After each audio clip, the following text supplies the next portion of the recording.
پوری امت کو بخش دیا سوائے 4 آدمیوں کے، ایک شراب پینے والا، ایک ماں باپ کو دکھی کرنے والا۔ دکھی کرنا اور چیز ہے اور تھوڑی نافرمانی کرنا اور چیز ہے۔ دے نا ٹیشو پیپر دے، ٹیشو پیپر دے۔ عاق والدیہ، نافرمانی کا لفظ نہیں استعمال کیا اپنے لیے، من یعص اللہ ورسولہ، جو اللہ رسول کی نافرمانی کرتا ہے۔ ماں باپ کے لیے کہا من عق والدیہ۔ عقہ کیسے کہتے ہیں؟ یہ باہر والے بھی اندر والے بھی دیکھو، یہ میں نے ایک ٹیشو پیپر لیا ہے، اب میں اس کے ٹکڑے کر رہا ہوں۔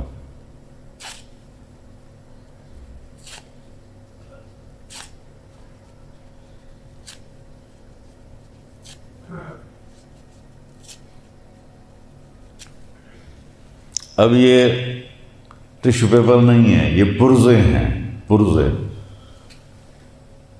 یہ دیکھو، یہ دیکھو، یہ دیکھو، یہ دیکھو۔ تو عاق لوالدہ اسے کہتے ہیں جو اپنے ماں باپ کے دل کا یہ حال کر دے، کہ ان کے دل کے ٹکڑے ٹکڑے کر دے۔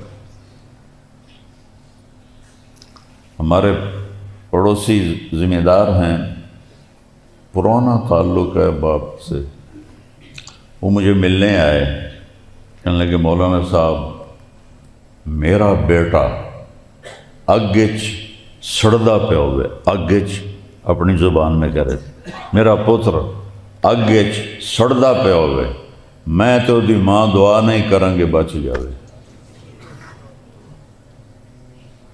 میرا بیٹا آگ میں جل رہا ہو تو میں اور اس کی ماں ہم دعا نہیں کریں گے کہ اللہ اس کو بچا لے۔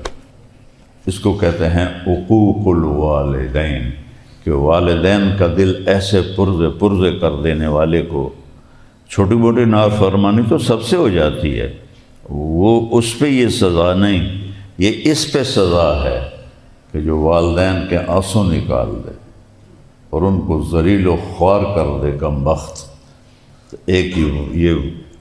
ایک یہ ہے جس کی شب قدر میں بھی بخشش نہیں ہوگی۔ اگر ماں باپ کو دکھی کیا ہوا ہے، نوجوان بیٹھے ہو، پاؤں پڑ جاؤ، معافی مانگ لو۔ ماں باپ کی ہائے تمہارے عمل برباد کر دیتی ہے۔ ایک صحابی کی بیگم نے پیغام بھیجا کہ میرا خامد مر رہا ہے، کلمہ نہیں پڑھا جا رہا۔ صحابی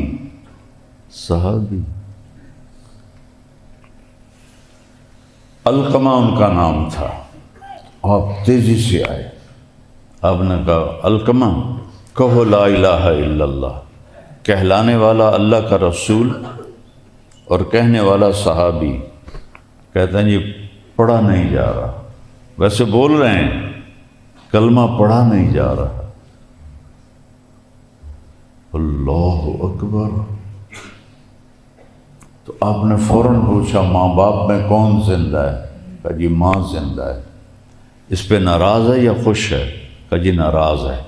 تو آپ نے پیغام بھیجا علقمہ کی ماں میں آ جاؤں تمہارے پاس یا تم آتی ہو؟ کہا نہیں یا رسول اللہ میں آتی ہوں۔ آ گئے۔ وہ الگ ہو کے رہ رہی تھی بیٹے سے، ان کو نہیں پتا کہ پتر مرن آ رہا ہے۔ تو آپ نے فرمایا تو علقمہ پانی دینا، تو علقمہ پہ ناراض ہے؟ کہ جی ہاں میں ناراض ہوں۔ کیوں ناراض ہو؟ آج کل تو اولادیں ماں باپ کی پٹائی کرتی ہیں، گھروں سے نکال دیتے ہیں بیویوں کے پیچھے لگ کے۔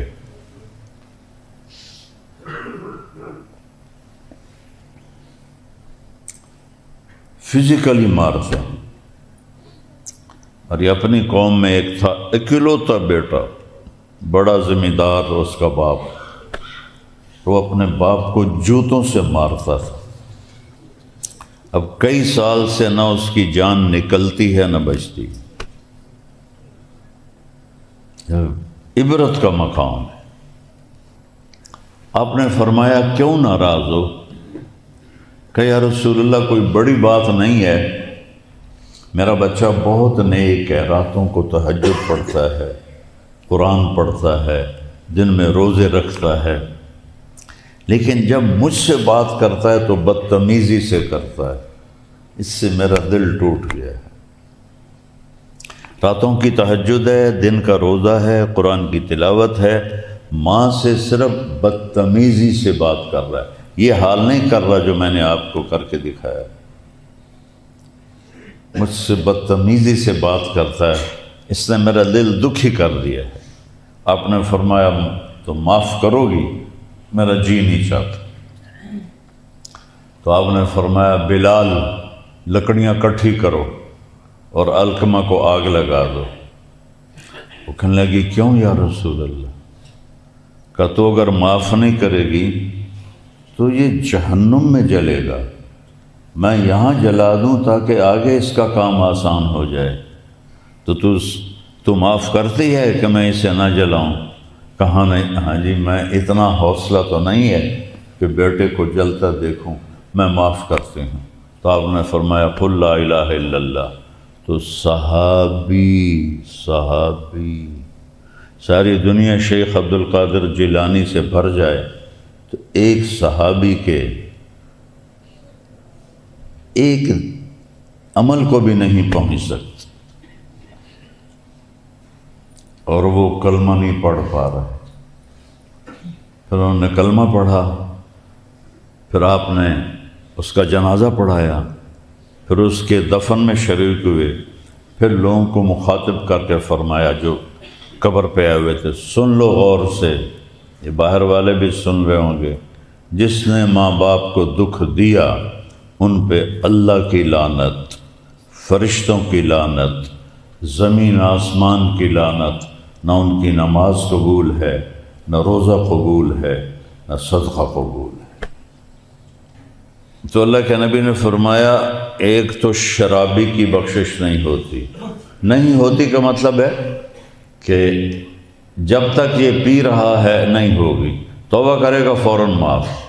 ماں باپ کو دکھی کرنے والا، اس کی بخشش نہیں ہوتی، معافی مانگ لے فوراً معاف۔ تیسرا جو خونی رشتوں سے لڑتا ہے، بھائی بہنیں، ماموں، خالہ، چاچے، یہ خونی رشتے ہیں، جو ان کی توہین کرتا ہے، ایک اس کی بخشش نہیں ہوتی۔ چوتھا جو کسی کے لیے دل میں نفرت پال کے پھر رہا ہے، ایک اس کی بخشش نہیں ہوتی۔ یہ گناہ تو عام ہے، مجھے اس سے نفرت ہو گئی، میں تو اس کی شکل نہیں دیکھنا چاہتا۔ اوہ اپنی قبر سامنے رکھو، اپنی قبر سامنے رکھو، سا نکلیا تو مٹی ہو گئے، کی فائدہ میرے بھائیو لڑن دا۔ تو شب قدر میں سب کی بخشش ہوتی ہے، چار کی نہیں ہوتی، اور شب قدر میں دعائیں قبول ہوتی۔ تو یہ اللہ تعالیٰ نے ہمیں ایک عمل دیا ہے، کہیں اٹک جاؤ روزہ رکھو، نفل پڑھو، غیبی دروازہ کھل جائے گا، اس کی سفارش کراؤ، اس کی سفارش کراؤ، اللہ کی سفارش کرو، روزہ رکھ، تو اللہ آپ کے کام بنائے گا۔ تو بس میری آخری بات ہے، اگر آپ کسی سے لڑے ہوئے ہیں صلح کر لیں، کسی سے آپ کا بائیکاٹ ہے اس کے ساتھ خود جا کے مل لیں تاکہ آپ کے روزہ قیمتی بنے، کسی سے نفرت ہے دل سے نکال دیں، کوئی شراب کا عادی ہے توبہ کر لے، کوئی ماں باپ کو دکھ دے رہا ہے ان کے پاؤں پڑ کے معافی مانگ لے، کوئی رشتہ داروں سے لڑا ہوا ہے معافی مانگ لے، کسی کی نفرت دل میں پالی ہوئی ہے اس کو دھو دے، تو آپ انشاءاللہ 14ویں کے چاند کی طرح اٹھیں گے قیامت کے دن۔ میرے محبوب صلی اللہ علیہ وسلم تو روزہ رکھتے تھے یوم وصال۔ عبداللہ بن زبیر ایک صحابی ہیں، یکم رمضان کو سحری کھاتے تھے اور 15 رمضان کو افطاری کرتے تھے، پھر 15 رمضان کو سحری کھاتے تھے اور 29 رمضان کو جا کے افطاری کرتے تھے۔ ایک دفعہ اللہ کے نبی نے یہ پچھنے لگوائے تو اس کا خون نکلا، تو عبداللہ بن زبیر سے فرمایا انہوں کہتے ہیں دبا دے کسی میں پتہ نہ لگ گئے۔ وہ باہر گئے اور پی لیا۔ جب واپس آئے تو آپ نے کہا کیا کیا؟ کہا یا رسول اللہ وہاں دبایا ہے جہاں کوئی دیکھ ہی نہیں سکتا۔ آپ نے کہا لعلہ کا شربتا، لگتا تو نے پی لیا ہے؟ کہا جی۔ کہ بس پھر تیرے سامنے کوئی کھڑا نہیں ہو سکے۔ تو ایک دفعہ پہلوانوں کی شہ سواروں کی بات ہو رہی تھی، فلاں ایسا فلاں ایسا، تو کسی نے کہا عبداللہ بن زبیر کا آپ لوگ نام نہیں لے رہے۔ کہا وہ کوئی انسان تھوڑا ہی ہے، وہ تو جن ہے۔ اللہ کے نبی نے جو خون جو پیا تھا، مدینہ سے روزہ رکھ کے چلتے تھے اور مکے آ کے افطار کرتے تھے 8 دن کے بعد۔ اور کیسے سفر تھے اونٹوں کے اور کیسے مشکل، لیکن اللہ نے ان کو ایسی طاقت بخشی تھی۔ اور جس دن شہید ہوئے ہیں ان کے ساتھی چھوڑ گئے، ان کے پاس صرف 18 آدمی رہ گئے، اور حجاج ابن یوسف کے 3000 کے لشکر کو صبح سے عصر تک روکے رکھا، صرف 18 آدمیوں کے ساتھ۔ آخر حجاج بدبخت نے کہنے لگا انہوں پتھر مارو، یہ سوچ کوئی نہیں ڈھانا۔ تو وہ اوپر سے انہوں نے نا وہ غلیل ہوتی تھی اس کے پتھر، حرم شریف کے اندر تھے، تو کچھ دیر کے بعد ایک پتھر یہاں لگا، اتنا بڑا پتھر تھا، تو ایک دم خون نکلا۔ تو انہوں نے شعر پڑھا، شاعری تو ان کی فطرت میں تھی، وَلَسْنَا عَلَى الْآقَابِ تَضْمَا قُلُوبُنَا وَلَكِنْ عَلَى الْأَقْدَامِ تَقْطُرُ الدِّمَاءُ۔ ہم وہ نہیں ہیں جو پیٹھ پہ زخم کھا کے ایڑیوں کو رنگین کرتے ہیں۔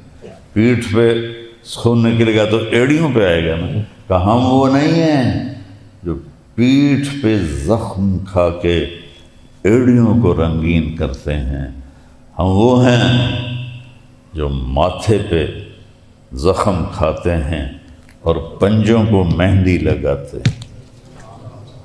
اور یہ کہہ کر وہ گر گئے، اتنا بھاری پتھر تھا۔ اس وقت ان کی عمر 72 سال تھی، اور دونوں ہاتھوں میں تلوار تھی جس سے وہ لڑ رہے تھے، اور جب تک پتھر نہیں لگا کوئی ان کے قریب نہیں آ سکے۔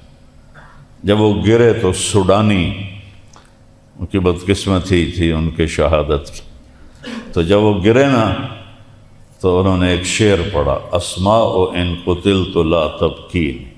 اسماء ان کی ماں کا نام تھا نا، ابوبکر صدیق کی بیٹی تھی۔